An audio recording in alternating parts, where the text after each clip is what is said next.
کبھی کسی دل کو نہ دکھاؤ، اگرچہ یہ باتیں اکثر بے اثر معلوم ہوتی ہیں، جیسے سرد لوہے پر ضرب لگانا، لیکن بندہ سمجھتا ہے کہ ان کا کہہ دینا بھی ضروری ہے۔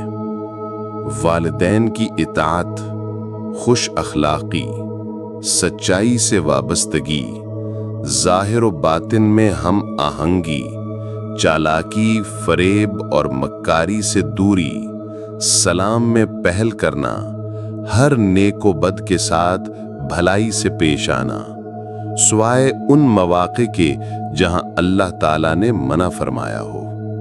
اللہ اللہ اللہ، کبھی کسی کا دل نہ دکھاؤ۔ تاتوانی دلی بدستاور، دل شکستن ہنر نمی باشد، یعنی جہاں تک ہو سکے دلوں کو جوڑو، دل توڑنا کوئی کمال نہیں۔ اخلاقی نصیحتیں ایز آیت اللہ سید علی قاضی طباطبائی رحمت اللہ علیہ۔